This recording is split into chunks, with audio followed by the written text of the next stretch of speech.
kana kɛ bi anw nana o de kama o de la kurantigɛ kɛra bi a y'an tɔɔrɔ fo ka s'a dan na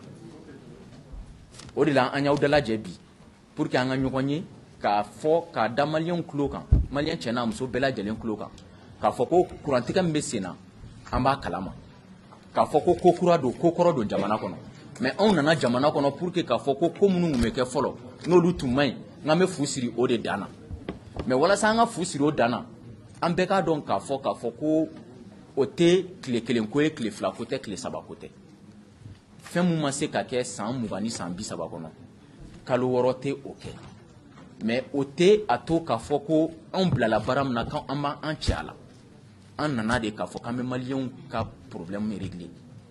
ka maliyɛnw ka vie facilité u bolo an cɛ sirilen b'o de la wa an b'o de kɛ an b'o ko in kɛ ka se fɔ a dan na an nalen an nana sɔrɔ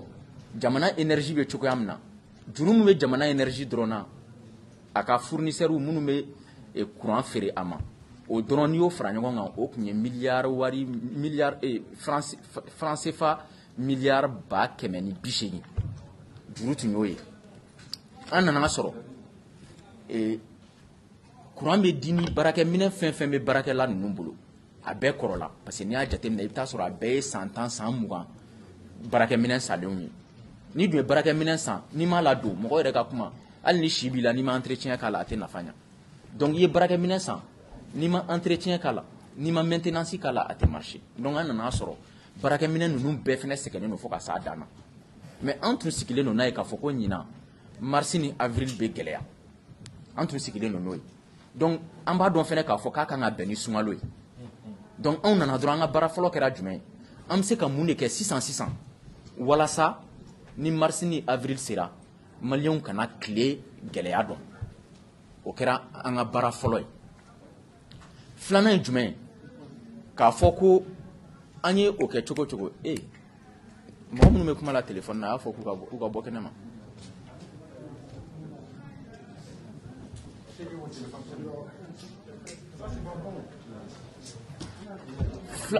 filanan kɛra jumɛn ye an ko an bɛ se ka mun fɛnɛ kɛ parce que anw nana o de kama ka fɛn kɛ mun b'a to hali sini n'anw tɛ yan nɔ maliyɛnw bɛ mun nafa ye an ko an bɛ se ka mun de kɛ sisan nɔ tuguni walasa san wɛrɛ ni ɲɔgɔn kuma la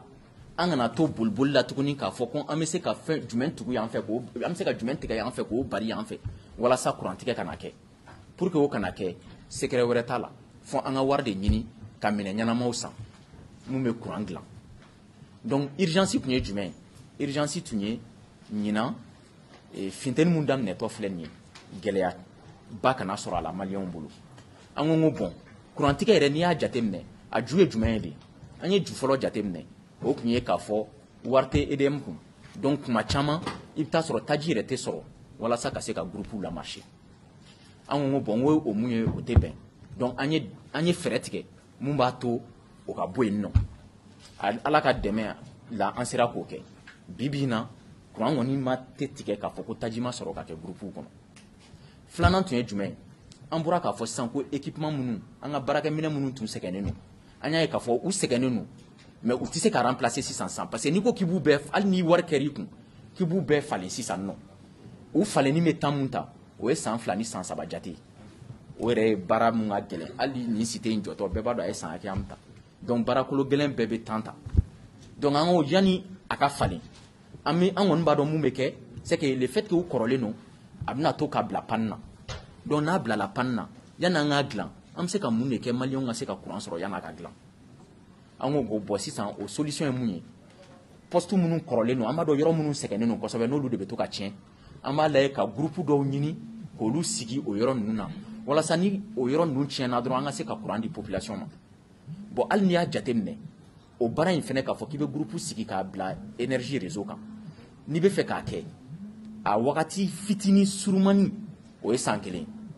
an dun nana octobre an tun b'a dɔn ko avril ka se avril mars ma o ye kalo 6 dɔrɔn de an b'a kɛ cogo di donc an sera quand même an y'an jija k'an digi a baarakɛla ninnu kan minnu kan ka baara kɛ k'an digi u kan walasa u ka se k'a kɛ an ye kalo 4 fɛn min bɛ kɛ san 1 an y'o kɛ kalo 4 o groupe ninnu installé la dɔ bɛ Badilabugu dɔ bɛ Sotiba IER cour kɔnɔ an tilalen o la an ko bon sisan nɔ funteni mana se anw mako bɛ électricité hakɛ jumɛn na pour que maliyɛnw kana sɛgɛn an y'a jateminɛ k'a fɔ an mako bɛ méga waati 400 jate de la mais an k'o bɔ nin 400 in sisan nɔ n'an bɛ fɛ k'a bila maliyɛnw ka disposition na k'a bila maliyɛnw ka bolo kan tile heure 24 kalo tile 30 an bɛ se k'o kɛ cogo di walasa an ka se k'o kɛ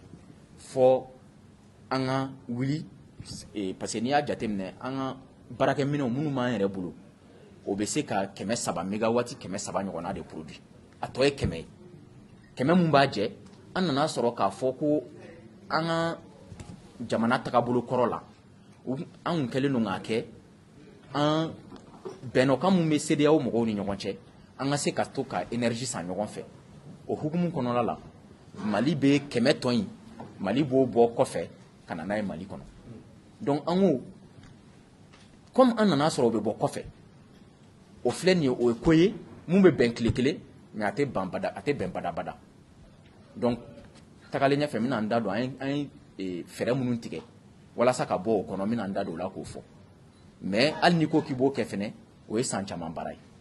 alors que an dun ka objectif ye kalo 6 in kɔnɔ an bɛ mun kɛ donc an wulila ka se an sigiɲɔgɔn olu ma k'a f'u ye bon bɛnɔkan de b'an ni ɲɔgɔn cɛ aw kan ka nin di anw ma anw tɛna kulonkɛ ɲinan funteni na parce que ni funteni bɔra ɲinan a bɛna bɛn ni sunkalo de fɛnɛ ye an tɛ fɛ Mali population ka sɛgɛn est-ce que an bɛ se ka garantie sɔrɔ bɛnɔkan b'an ni ɲɔgɔn cɛ dɛ mais halisa an mago bɛ garantie la k'a fɔ a b'a kɛ an ye papier signé k'a fɔ ko u b'a kɛ an wulila o kan an y'o kɛ janvier kalo la an wulila ka s'u ma an y'o kɛ mars kalo n'an y'a jateminɛ ne ma fɔ n ko courant ma tigɛ dɛ mais n'an y'a jateminɛ courant tigɛ caman bɔra fanga la n'i y'a comparer mois de mars kalo tɛmɛnenw na an tun hakili la ko kelen de kan ka bɛna continuer avril kalo la mais an y'a ye mars yɛrɛ kɔnɔla in fɛnɛ la an ni an sigiɲɔgɔn kun bɛnnen don mun na k'u b'o d'an ma an y'a ye k'u kun tɛ k'o yɛrɛ di ka ɲɛ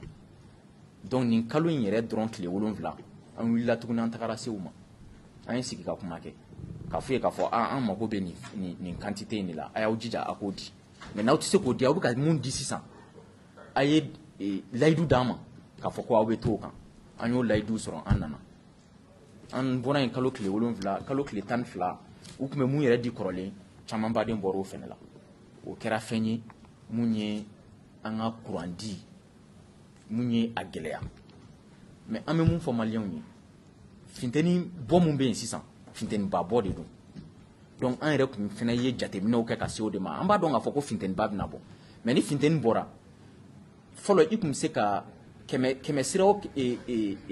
courant kɛmɛ sira o kɛmɛ sira n'i kun b'a di fɔlɔ sisan nɔ i bɛ taa sɔrɔ n'i ko k'i b'o kɛmɛ sira in di 10 ou bien 15 ou bien 20 yɛrɛ bɛ bɔ o la o ye tile yɛrɛ farinya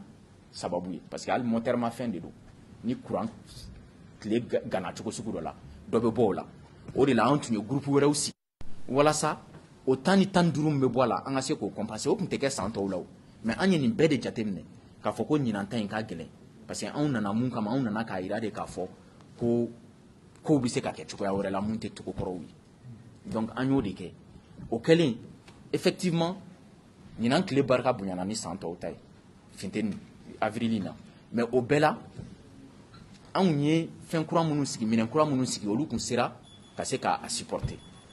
mais an ni an kɛrɛfɛmɔgɔw fɛnɛ kun bɛnna mun na o de kɛra tiɲɛni ye parce que olu fɛnɛ fɛ yen courant ko gɛlɛyara bi bi in na courant bɛ ka tigɛ olu yɛrɛ fɛnɛ fɛ yen yɔrɔ mɔgɔ tɛ dumuni bɔ i denw da ka taga don mɔgɔ wɛrɛ denw da dɛ o de la anw ko an bɛ se ka ɲa ɲɔgɔn ma ka courant di ɲɔgɔn ma tile 1 ni tile 2 mais an man ka kɛ an tagabolo ye o de kosɔn an b'a fɔ maliyɛnw ye courant tigɛ min bɛ sen na bi ko kura tɛ ko kɔrɔ don mais anw tɛ yan k'a fɔ ko mun bɛ kɛ kɔrɔlen k'o ka kɛ bi an kɛlen don ka dabaliw tigɛ walasa halisa caman ka bɔ a la mais ne bɛ mun fɔ maliyɛnw ye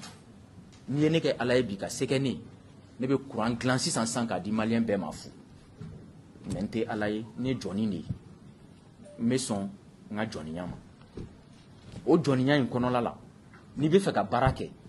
i y'a kɛ cogo o cogo i mago bɛ wagati dɔ la hali ni moyen kɛr'i bolo parce que bi bi in na an wulila ka taga wari ɲini dɔgɔkun tɛmɛlen dɔrɔn ne bɔra Sudan n bɔra Abu Dhabi dɔgɔkun nataw la n kan ka taga Magan ka taga wari ɲini walasa an ka kuran ko halisa a bɛ se ka basigi cogoya min na mais i y'o wari sɔrɔ cogo o cogo n'i ye baara daminɛ i mago bɛ san damadɔni na pour que kow ka kɛ i sago ye o de la an b'a f'u ye u bɛ tɔɔrɔ min kɔnɔ an b'a faamuya wa an b'u faamuya an b'u ka dusuman tiɲɛ an b'a faamu mais an bɛ mun ɲini u fɛ u fana ka an faamuya k'a fɔ ko fɛn min ma kɛ san 10 san 20 o tɛ se ka kɛ kalo 6 mais o n'a ta o ta an cɛsirilen don k'a kɛ an kɔni ye labɛnw sabati walasa mun b'a to u tun bɛ sɛgɛn mun dɔn san tɔw la u kana se k'o dɔn o labɛn ninnu foyi ma bɔ u la gɛlɛya dɔ de donna an kɛrɛfɛ mɔgɔw kan mun ye an fɛnɛ ka kuranko perturber mais an bɛ segin a kan dɛ an bɛ tagali min kɛ kuran ta mɔgɔ wɛrɛw fɛ yen o ye ko ye mun tun man ka kɛ mais a kɛra ji bɔnnen tɛ cɛ anw nana a sɔrɔ yen nɔ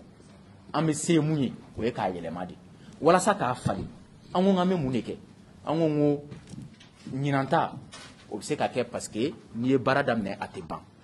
mais san wɛrɛ ni san wɛrɛ kɔta ta anw bolo anw ka baara kan ka apprécier san wɛrɛ ni san wɛrɛ kɔta kuranko bɛna kɛ cogo di maliyɛnw kan ka anw ka ko jateminɛ o de ma mais o ma an bali an ka fɛɛrɛ tigɛ walasa ɲinan ta caman ka bɔ a la maintenant san nataw la an ye dabali jumɛnw de tigɛ walasa i ka se ka i ka kuranko ɲɛnabɔ i mago bɛ investissement de la ka wari bɔ ka baarakɛminɛnw san o kɔnɔna la an ko k'an bɛna an ye fɛɛrɛ tigɛ walasa ka baarakɛminɛnw kuran dilan minɛnw kuran mun bɛ dilan ni tile an ko an bɛna a kɛ ka wari caman don o la walasa an ka se o fana ka se ka jɔyɔrɔ caman ta an ka jamana kɔnɔ n'a bɛ f'o ma ko énergie solaire n'aw y'a jateminɛ anw nali ani bi cɛ anw nani bi cɛ n'i y'a jateminɛ o kuranko o caman sigira sen kan n'aw ye conseil des ministres communiquéw ta a bɛ taga sɔrɔ au moins o ɲɔgɔnna 3 k'a fɔ ko kuran mun bɛ kɛ ni tile n'a bɛ f'o ma énergie solaire o contrat de concession mun ye ka sɛbɛn kɛ gouvernement ni mɔgɔ dɔw cɛ minnu bɛna o baarakɛminɛ ninnu dilan ka kuran di énergie ma o ɲɔgɔnna 3 ɲɔgɔnna tɛmɛna conseil des ministres la ka ban an nana n'a cɛ an kan ka mégawatt 93 o kan ka kɛ bila 50 an y'o signé o kan ka kɛ Fana 33 o kan ka kɛ Segu an kan ka fɛnɛ 500 ni zenata tɛ 32 ye dɛ ani agence solaire internationale n'o ye diɲɛ tɔnkulu ye mun ka baara bɛnnen bɛ énergie solaire ko ma n'o bɛ fɔ ma kuran min bɛ di ni tile n'o ka baara bɛnnen don o ma o ye an y'an jija olu ka Mali choisi k'a fɔ ko u bɛna u ka expérience fɔlɔfɔlɔ u bɛna kɛ Mali de la o ye mégawatti 500 ye o projet fɛnɛ bɛ sen na an b'a dɔn k'a fɔ fɛnɛ fiɲɛ fɛnɛ b'an fɛ yan nɔ donc méga 150 o fɛnɛ kan ka kɛ Kayi n'a bɛ fɔ ma Botegekuru village dɔ bɛ yen nɔ o kan ka kɛ yen nɔ fɛnɛ ninnu bɛɛ baara bɛ sen na nka an y'a fɔ cogoya min na ninnu dɔw baara o ye fɛn yɛrɛ de ye k'a jateminɛ par exemple n'i bɛna centrale éolienne kɛ ka fɛn kɛ mun bɛ kuran min bɛ marché ni fiɲɛ ye i kan ka san 1 jate de kɛ ka to k'a lajɛ hali kɔnɔw bɛ tɛmɛ cogoya min na est ce que a tɛna jouer kɔnɔw tɛmɛ cogo kan olu ye norme internationale ye olu ye bɛnɔkan diɲɛ bɛnɔkanw ye i y'a kɛ cogo cogo i bɛ o ye tɛmɛ sira de i bɛ tɛmɛ mun fɛ k'a fɔ ko baara ma daminɛ walasa maliyɛnw ka bɔ gɛlɛya kɔnɔ a daminɛna mais a tɛ ban tile kelen baara de tɛ wagati jan baara don an y'a daminɛ pour que an ka bɔ halisa an ka nin jɔnya juru in parce que ne bolo jɔnya juru de don k'a fɔ k'an bɛ taa Mali ka wuli k'a fɔ ko bi bi in na maloyala ko de don an k'a fɔ k'a fɔ ko an tɛ ka se ka kuran di maliyɛnw ma parce que gɛlɛya donna an kɛrɛfɛ jamanaw la o ye maloyala ko de ye pour que an ka bɔ o maloya in kɔnɔ an ye mun fɛnɛ kɛ an ye baraji dɔ tun bɛ yen nɔ o tun kan ka jɔ depuis san 2015 o tun kan ka jɔ Kulukoro mara la an nana sɔrɔ a papiyew bilalen bɛ dama don a kuma la an ye papiye ninnu labɔ wa bi bi in na o baara daminɛna ka ban o tɛmɛlen kɔfɛ système OMVS n'o ye tɔn ye mun bɛ Mali Sénégal Guinée ani Mauritanie o ton jɔkulu sigilen walasa ka se ka courant ko ani ji Mali ji fleuve Sénégal ji ka makaran o fɛnɛ kɔnɔla la baraji dɔ bɛ ka dilan Guina o baraji in fɛnɛ an nalen an ye wulikajɔ kɛ walasa o baraji in bɛ se ka ban ka bɛn ni Mali funteni ye parce que o fɛnɛ tun b'an dɛmɛ parce que n'i y'a jateminɛ kɛmɛ sigi o sigiyɔrɔ la o système ni OMVS ka courant ko ni Guina banna a bɛ n'a fɔ courant ko kɛmɛ sigiyɔrɔma kɛmɛ o kɛmɛ 50 de bɛna fara a kan donc an ye wulikajɔ kɛ walasa o baara fɛnɛ ka se ka ban ka bɛn ni funteni ye mais banajugu min bɛ yan nɔ sisan nɔ an ka diɲɛ kɔnɔ o y'o fɛnɛ baara lasumaya donc baara kun kan ka ban ka bɛn ni mars ye sisan nɔ jateminɛw la baara kan ka ban ka bɛn ni septembre nin san septembre kalo ye bon o ye fɛn ye mun b'a yira an na k'a fɔ ko san wɛrɛ bɛ nɔgɔya ni ɲinan ye o fɛnɛ tɛmɛlen kɔfɛ tiɲɛ don n'i ko k'i bɛ courant dilan ni groupe ye a courant sara da ka gɛlɛn a bɛ wari caman bɔ gouvernement kun mais anw ko yanni baraji ko minnu sigilen no sen kan parce que n y'o de fɔ n ko n'i y'a jateminɛ n'i ko k'i bɛ baraji dilan san 5 ni san 6 fo ka taa se san 10 ma o baara de don mais yanni o baara ninnu olu ka sigi sen kan baara min ka teli o ye ka courant kɛ ni groupe ye donc an bɛ courant hakɛya min ta ka bɔ an sigiɲɔgɔnw fɛ yen n'o bɛ bɛn mégawati 100 jate ma donc an ye centrale dɔ jɔli daminɛ centrale in yɛrɛ a sera fɔ a jɔli ye caman kɛra a jɔli la on est à 30% kɛmɛ sira o kɛmɛ sira n'i y'a jateminɛ 30 kɛra a kaban o bɛ sira kɔrɔ o centrale in bɛ ka kɛ sira kɔrɔ ni ala sɔnna o centrale in an b'o sɔrɔ 2022 donc an y'o fɛnɛ kɛ walasa o ka ban joona k'an bɔ jɔnjuru in kɔnɔ mais an b'a dɔn olu si tɛ Mali courant ko solution ye Mali courant ko fura tɛ foyi wɛrɛ an ka wari ɲini ka énergie solaire développer ka wari ɲini ka barajiw kɛ o kɔnɔna la ni kalo tɛmɛlen an ni entreprise dɔ fɛnɛ ye contrat dɔ signé walasa an ka se ka baraji kuru 3 an ka se k'o daminɛ fleuve Niger kan n'a bɛ f'o ma ko Bagoye Baoulé 3 ani Baoulé 4 o baraji 3 ninnu an y'o bɛnna kan signé olu bɛna étude daminɛ walasa an ka se k'o baraji ninnu fɛnɛ kɛ donc an bɛ mun fɔ maliyɛnw ye k'a fɔ k'u k'u hakili sigi mais an ye jɔn de ye an bɛ yafa fɛnɛ deli kɛw fɛ mun bɛ ka kɛ sisan nɔ an diyaɲɛ ko tɛ dɛ an dɛsɛlen de a kɛra wa hali o dɛsɛ in fɛnɛ kɔnɔna la an cɛsirilen don walasa a bɛ se ka ban joona cogoya min na ni ala sɔnna tile nata ninnu na caman bɛ bɔ gɛlɛya in na ni ala sɔnna mais an bɛ mun f'u ye an nana yan nɔ maliyɛnw dɛmɛli de kama wa an ka baara tɛ foyi wɛrɛ ye k'o kɛ k'a daminɛ président na ka se vice président ma ka se premier ministre ma fo ka se gouvernement mɔgɔ bɛɛ ani EDM baarakɛla bɛɛ hakilina foyi wɛrɛ t'an na ka courant ko nɔgɔya maliyɛnw bolo an bɛ k'o baara de kɛ mais k'a fɔ maliyɛnw ye k'a fɔ jɔn tɛ se ka kɛ ala ye jɔn se ye mun ye i b'o de kɛ an se ye mun ye an b'o kɛ mais k'a fɔ ko an se ye mun ye o ye ka ko nɔgɔya maliyɛnw bolo ni ala sɔnna san nataw la k'o bɛ nɔgɔya o fɛɛrɛw tigɛlen don n bɔra k'o fɛɛrɛw fɔ sisan nɔ wa an b'a kɛ mais halisa anw nana ko kelen de kama an b'o de fɔ ni Mali ko tɛ ne tɛ don nin na o wa k'a fɔ fɛnɛ k'a fɔ ko gɛlɛya min bɛ yen nɔ ko faamaw t'a kalama maliyɛnw bɛ k'a sɛgɛn kɛ cogoya min na ne yɛrɛ fɛnɛ bɛ k'a sɛgɛn kɛ ten tɔn de toute ma vie ne ka diɲɛlatigɛ bɛɛ lajɛlen kɔnɔna la ne ma deli ka foyi kɛ k'a fɔ ko n y'o la n'a fɔra ko ka sira dilan hali ni mɔgɔ ma wari bɔ depuis ne ma kɛ ministre ye a bɛ se ka to ko renseignement ɲini ne kelen ne bɛ sira dilan ka taga fɔ ka quartier sira dilan n'a fɔra ko ka courant kɛ ko ka éclairage public kɛ ne yɛrɛ ye wari bɔ n kun ka éclairage public kɛ ka taga parce que mɔgɔ kelen ko o tɛ ko dilan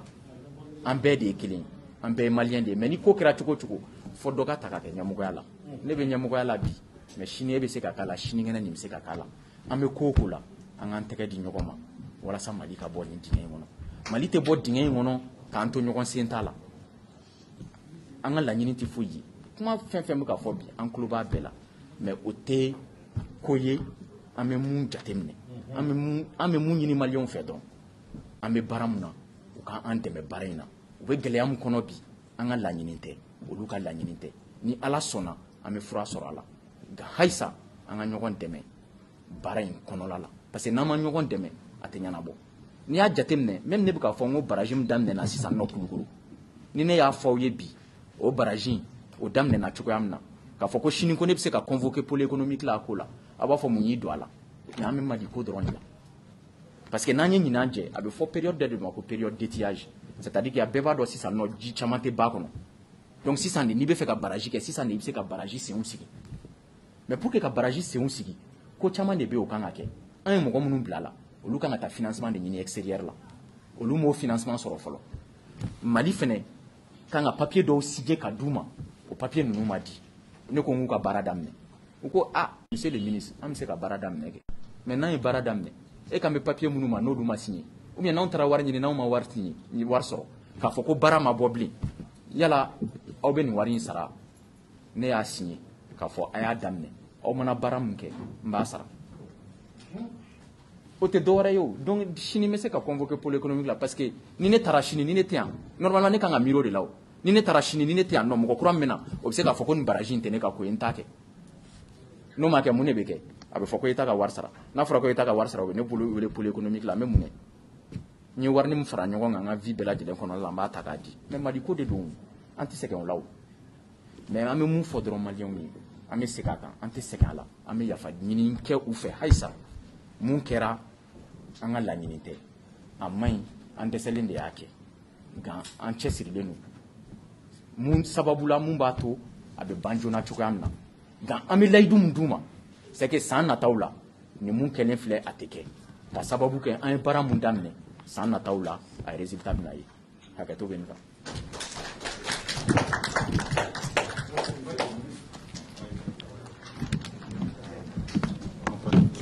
Oui, on prend les questions. Donc on va... Moi je crois que tout a été dit.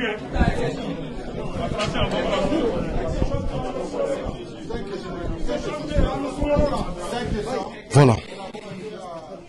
Donc, aw yɛrɛ bɔra ka kɔrɔfɔ mɛn maliyɛnw an b'a ɲini olu bi a y'a partager ni ministre de ministre mun ɲɛsin bɛ an ka kuranko n'an ka jikow ma a filɛ nin ye ka conférence de sigi sen kan conférence mun ni a bɛ ka tali kɛ kurantigɛ banbali mun k'a b'an ka jamana kɔnɔ nin waati in na a filɛ ka ɲɛfɔli caman kɛ an bɛna tila ka bakurubaw fɔ aw ye a y'a partager sabula kurantigɛ in dɔ kɛra ka taa san 1960 n'an y'an ka yɛrɛma hɔrɔnya sɔrɔ fo kana bila nin waati in na maliyɛnw y'a jira k'a fɔ ko kurantigɛ ko ni dɔ tɛ ka fara ka fɛn tɛ ka bɔ a la aw bɔra ka minisiri ka kuma mɛn a ko u bɛ baara dɔ la ko baara bɛ kɛ sababu ye ko a bɛ kɛ sababu ye mun b'a to caman bɛ se ka bɔ kurantigɛ la don nataw la a y'o jira ka kɔrɔfɔ la a ko fana ko miliyari caman juru bi an ka jamana na kuranko hukumu kɔnɔ ko a ma nɔgɔn a y'a jira fana ko miliyari 2,000 ni dɔɔni ni an ko k'an ka kuran sɔrɔ kuran yan tigɛ yɛrɛ kana kɛ fiyewu jamana kɔnɔ fo jamana ka o de sara pour que kurantigɛ bɛ se ka dabila cogo min na bon ko ni dun y'a ta k'a lajɛ ko gɛlɛya wɛrɛ caman bi jamana in kɔnɔ nin wagati in na gɛlɛya minnu bɛ kɛ sababu ye minnu b'a to a tɛ se ka ɲɛsin o kelen dɔrɔn ma donc an bɛna don ɲininkaliw kɔnɔ nin wagati in na a y'a partager.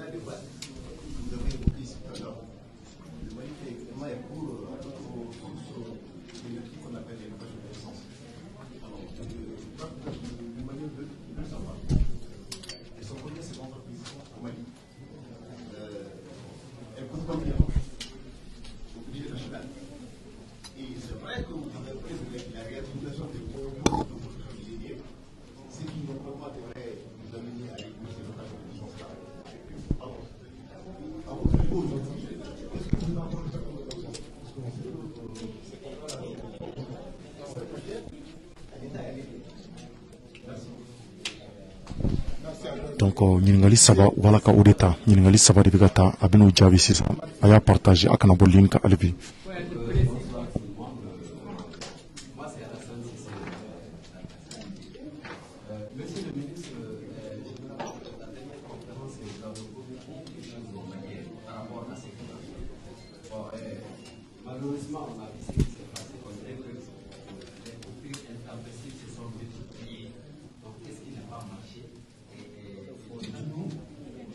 deuxième question, comment est-ce que vous allez rassurer les Maliens? On a compris le problème. Comment est-ce que vous allez faire pour rassurer les Maliens? Bon, la deuxième question, ça semblerait que le contrat entre la Côte d'Ivoire et le Mali a été bloqué pour non-paiement. Est-ce que vous pouvez donner des questions de réponse par rapport à cela? Voilà, merci. Voilà, donc on ɲininkaliw de bɛ ka tɛnku a la ko tari a bɛ se ka layidu ta maliyɛnw ye k'a fɔ a bɛna fura sɔrɔ kurantigɛ banbali in na wa et puis cɛw ko nansarakan na ko u y'a mɛn k'a fɔ ko juru de bi an na ani jamana wɛrɛ minnu bɛ ka kuran d'a ma donc ɲininkaliw u bɛ ka tɛnku hali bi voilà.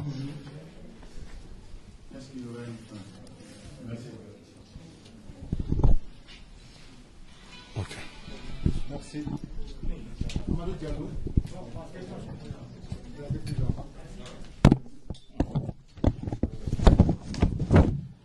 Bon, les questions ont été malheureusement posées en français, donc il faut que je réponde en français. Non, non. Bon, moi je voudrais répondre en bambara, mais comme c'est posé en français. D'accord. Ok, donc Albert Koko Mali kono et Kokuma fora ya fam ko mais ko amé groupe mo do be no munu ne be groupe lui ama pour que anga finke et ko et mo joli le be no munu be groupe lui Malima a frère ben jolima et nous avons enfin il y a jatemne et société nani jate de be location que Malima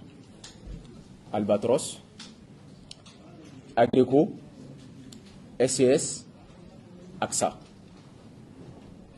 donc société nani et Albatros Bekay Agreco ni AXA ni SCS Béano mais Mali location parce que Albatros mo ba foko location no mais en fait location sukundo partenariat sukudo de BOT de do mais énergie produit ma ferima mais ani ka fo kan kelen no groupe ka sanka lui ambe barake et courant dira o courant ma diwo ambe war sara ote ou énergie de produit wa ferama nya jatemne allo fendo bambulo am ka énergie solaire ko chama fo chama na kete ntone ay mun fo ka fo ko ubna nuka wariye ubuka puissance ubuka capacité installée nous énergie dama en bassin au dobe no l'énergie solaire là au be kita akio fina be énergie solaire ke ka fere ama et donc groupe coin o e fenye nga kuma kono la nya afo ka fo ngo mo be kuma chama fo ama groupe coin na mais ni ko ni ne rena do ni ye sekene ne be groupe ko nbeje jo 600 ma fo ngo ba be jo 500 parce que amusaka ka bon énergie ma amusaka ka bon jamana ma ngoni ye sekene ma be jo 100 mais atise ka jo chogodi yani ika jo ibe bara de ke folon wala saka se ka jo anyo baraw de sikisenga nya fo nga kuma kono fono anyo baraw de sikisenga ni a jatemne au asfere songo ka bon kosobe yere de anyo de fo ni ye courant ke ni barrage ibta soro kilowattheure o kilowattheure ibe drome kononton jate de sara 45 francs drome kononton alors que ni ye akeni groupe yi ibta soro kilowattheure o kilowattheure ibe mun sara abeta fo mugan kola aka chani mugan donc o efenyi beba donc a foko amay mais ka fote nton ka amay warti bolo o tanya de mbora ka fo 600 no e dem nga juru era dron 180 milliards kuma la surunyana groupe ko yi adaka gele mais bibina am ka nyini nga boa kono mais wala sanga se ka boa kono fo anga un mu fo anga énergie solaire développer anga barrage développer nanyo développer dom na am groupe numbe éteint et si c'est ko antune la du chamandi jamana de kuranko la kasi do sana taw ma focus na la anunye gele amun jatemne anunya fo mo amba don mars ni avril gele abna ke antune la du malion ma même ma del ka fo malion e ka fo ko kurante tike nya fu yo chama me boala wani ya jatemne mois de mars la caman bɔra la ni ala sɔnna an bɛ avril de la avril ma ban fɔlɔ caman bɛ bɔ a la an bɛ ka baara kɛ o kan mais i y'a fɔ ko mun de y'a to kurantigɛ kɛra k'a sɔrɔ an tun ye fɛɛrɛw tigɛ walasa kurantigɛ kana kɛ n y'o fana kuma n ka kuma kɔnɔna la n y'o fana jaabi n'i bɛ fɛɛrɛ tigɛ i bɛ n'i ko k'i bɛ fura ɲini fɛn na i bɛ fɛɛrɛ caman de jateminɛ i bɛ scénario de kɛ scénario ye jumɛn ye scénario tɛ dɔwɛrɛ ye o an mago bɛ kuran hakɛya min na walasa maliyɛnw kana sɛgɛn an y'o fɔ an bɛ a kɛ cogo di walasa o ka se ka kɛ n'i ko k'i bɛ kuran di sisan an kana ɲinɛ fɛn dɔ kɔ san o san kɛmɛ sira o kɛmɛ sira kuran min kan ka di maliyɛnw ma dɔ bɛ 10 ɲɔgɔnna de bɛ fara a kan n'i ye kɛmɛ o kɛmɛ ta 10 bɛ fara a kan a bɛ f'o ma ko la demande augmente de 10%. donc n'i nana déjà salon ni ɲinan cɛ ça veut dire que n'an kun mago bɛ 390 na ɲinan an mago bɛ 400 na o bɛɛ jate dɔɔnin don donc an bɛ jateminɛ de kɛ k'a fɔ an bɛ se ka nin kɛ cogo di donc anw nana kalo 6 n'i ko k'i bɛ groupe kuraw hali n'i ko k'i bɛ installation solaire kɛ k'i bɛ énergie solaire kɛ o ye san 3 ko ye n'i ko k'i bɛ barrage kɛ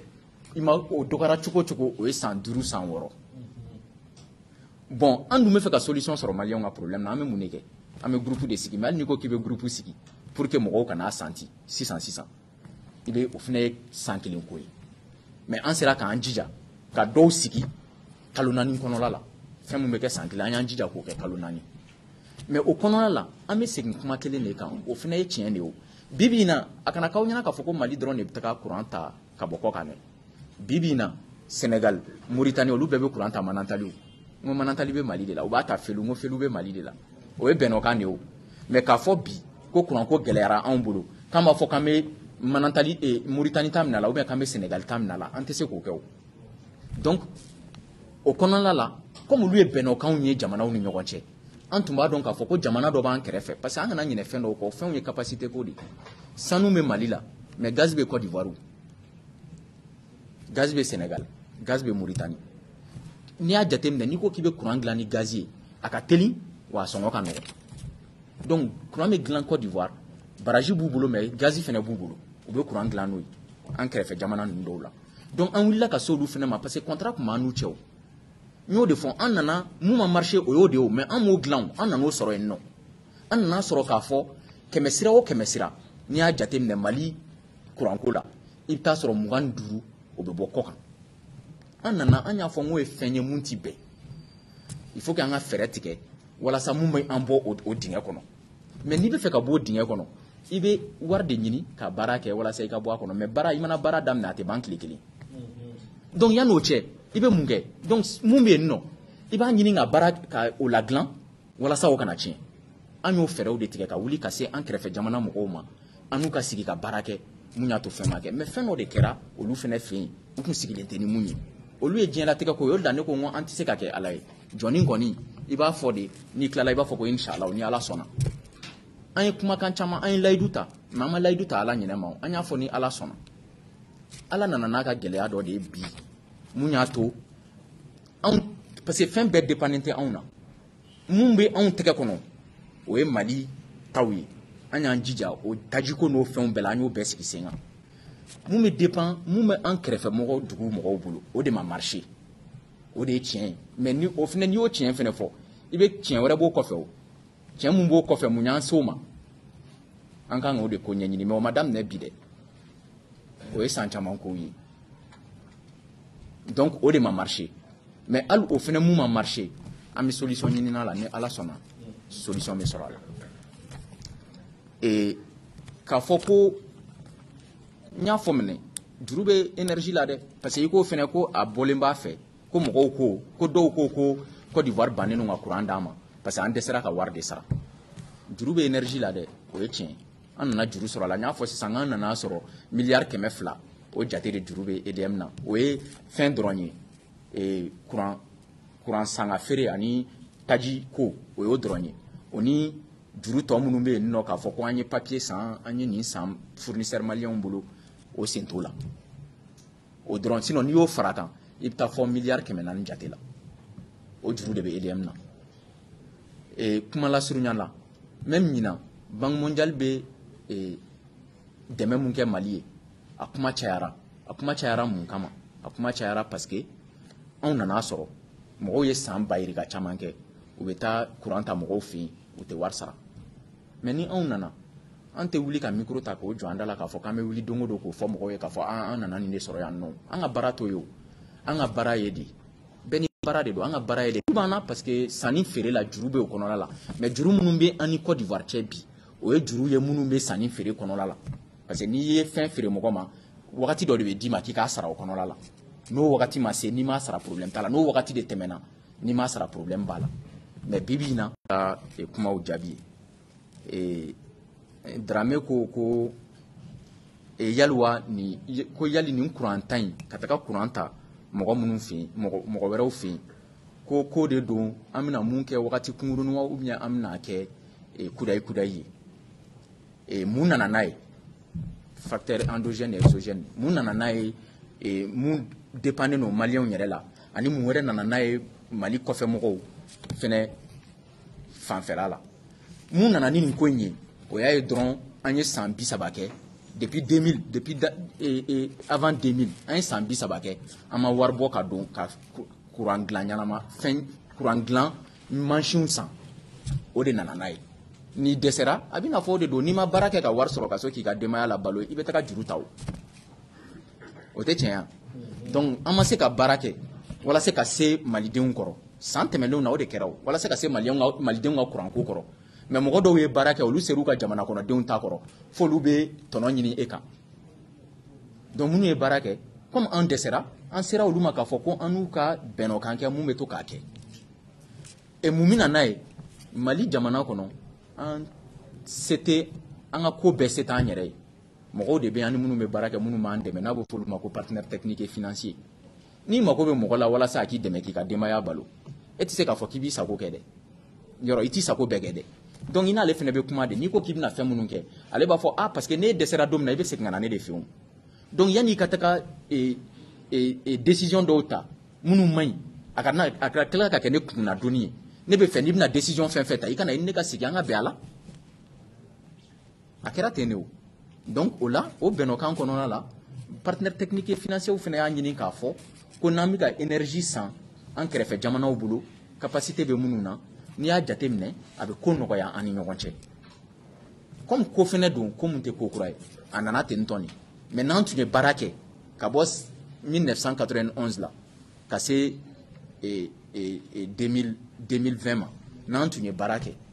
an tun mago tɛ jɔ ka taga a ta mɔgɔw bolo mɔgɔ tɔw de tun bɛna ta anw bolo parce que n'i y'a jate minɛ Afrique de l'Ouest a ba belebeleba fila a bɛɛ bɛ Mali de la donc an tun man ka se o niveau ma maintenant ɲininkali mun na yala an bɛna kɛ wagati kunkurunin de wa wala badabada dɔn anw nana sɔrɔ badabada ko de tun bɛ ka sigi sen kan mais anw tɛ badabada in fɛ an bɛ bɔ o kɔnɔla la walasa anw kan ka bɔ o kɔnɔ an ye fɛɛrɛ minnu tigɛ n y'olu fɔ aw ye an bɛna énergie solaire développer an ye barajiw an y'olu fana développeli daminɛ an ka jate la n'an y'olu kɛ an bɛ se ka bɔ nin kɔnɔ ne ma fɔ ko Mali ta a ta mɔgɔ wɛrɛ fɛ dɛ mais mɔgɔ tɔw ka tata Mali fɛ o bɛ caya ni Mali ka tata ye mɔgɔ tɔw fɛ o de tun bɛ n bolo ka fɔ aw ye nin question ninnu kan.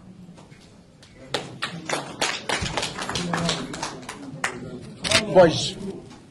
donc pour terminer, je voudrais vraiment vous remercier tout particulièrement d'avoir vraiment répondu au temps présent à ces points de presse. Ça dénote de votre bonne foi vraiment à relayer la bonne information, de votre volonté de chercher l'information là où elle se trouve. Et je tenais vraiment à vous en remercier du fond du cœur et à demander aussi votre accompagnement, votre soutien pour que vraiment nous arrivons à relever les défis qui se posent au peuple malien. Parce que c'est ça la vérité. Tout ce qu'on dit là, la mine Koteou, ce n'est pas le ministre des mines, ce n'est pas le ministre de l'énergie, ce n'est pas le directeur général des EDM. Et tous ils vont partir, le Mali va démarrer. Donc travaillons main dans la main pour le Mali. C'est vraiment le message que j'avais à dire. Donc il faut que nous vraiment awilla ka chaya kanani point de presse na mu sababu muna amseka kibaruya jelen kibaruya la cleaning kala se maliens ma. Ama fo ka awale ɲuman dɔn o la yan'an ka bɔ kuma kɔnɔ an bɛ a fɔ aw ye ala ka sunkalo in ala k'a tɛmɛ cogo ɲuman d'aw ma n'aw bɔra yan nɔ n'a taara aw ka so aw ka taa hɛrɛ sɔrɔ aw ɲɛ an tilenna hɛrɛ la ala k'an si hɛrɛ la voilà Al-Fatiha. أعوذ بالله من الشيطان الرجيم بسم الله الرحمن الرحيم الحمد لله رب العالمين الرحمن الرحيم مالك يوم الدين إياك نعبد وإياك نستعين اهدنا الصراط المستقيم صراط الذين أنعمت عليهم غير المغضوب عليهم ولا الضالين آمين ربنا آتنا في الدنيا حسنة وفي الآخرة حسنة وقنا عذاب النار ربنا لا تزغ قلوبنا بعد إذ هديتنا وهب لنا من لدنك رحمة إنك أنت الوهاب برحمتك يا أرحم الراحمين سبحان ربك عما يصفون وسلام على المرسلين والحمد لله رب العالمين Voilà. Donc, Akila et Krofo Chama Famiera là. Donc, Ami Mounfonia, oui, Alibi Kaseka a conclu. Kaira ministre Ngemek en voulait aller trop et la ministre du Traoré, aller des ministre Munko a Nyashinedu. Anga kurango nyenaboli ani jiko nyenabolu ma ani min ni o dugma jikoro fawni donc abara ka mu va kla famel chama surala de ko mun me énergie ko ka ani la nyine munye ani ulu era ka wuliga joy munye aya ira ka foko kurantika munabi sena vraiment ale ka la nyini belebele akase ka banjo ko muna donc anya ba la point de presse wera be ka kya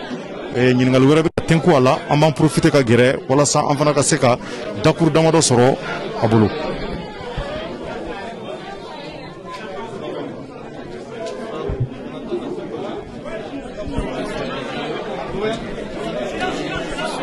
À l'origine